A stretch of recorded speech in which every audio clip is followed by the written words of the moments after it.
The lead actress in Worm in the Bud was the wonderful Wendy Craig. I seem to have been watching Wendy Craig on television for more years than I can ever remember. I said to her, well, we were on the set, I said, you know, you've done more television than I've had hot dinners. And she agreed with me. And she's a lovely, lovely actress. Your garden's never been vandalised before, has it? No.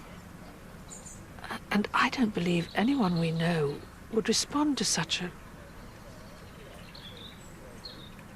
Susan's suicide by doing such a thing. Well, I wish it were as simple as it appeared to be yesterday, Mrs. Bartlett, but it isn't.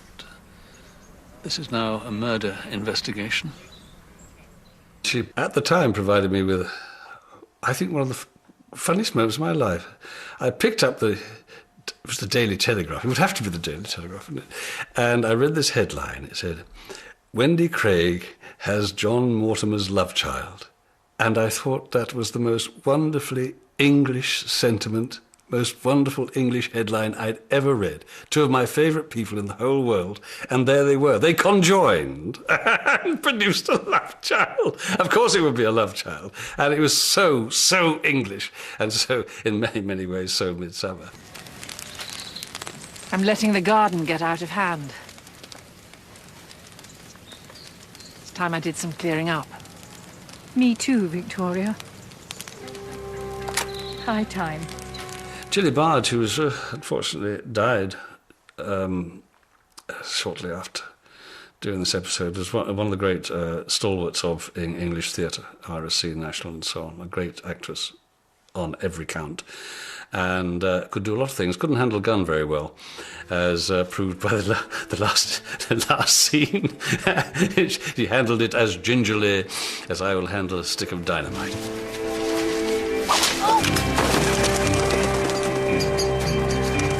One of the great joys of doing this series is the fact that every 5 weeks or so, the doors open, and through them come my favourite actors. From theatre and from television, chums.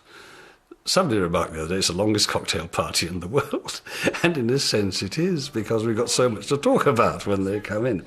And this episode was indeed no exception. Wendy Craig I hadn't met before, but certainly Gillian Barge I had. It was also one of the coldest shoots I remember. It was miserable and cold and damp and wet. And there was a lot of bad feeling about for those reasons, I guess. It was a bad time of year or whatever it was, and it was a miserable episode to shoot. So you'll understand I'm a bit preoccupied. I do, James. Perfectly. As your mother might put it, preoccupied as a newt. Midsomer Murders, by its very nature, employs a lot of, how should we put it, senior actresses and actors who are over 70s and often into their 80s.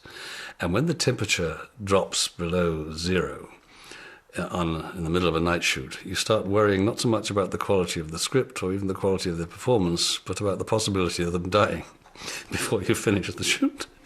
And this is a grave concern, literally a grave concern. One of the features, the way I like it with Midsomer Murders, is all those actresses and actors are treated with extraordinary respect. It's not always the case in series that the actors that happens with the actors, but I think the series exists for the actors. Well, it's been made, I mean, and every care should be taken of them and every respect afforded them. And Wendy Craig, responded very nicely to that. And produced a marvellous performance. And also the best headlines I have. It's so lovely that.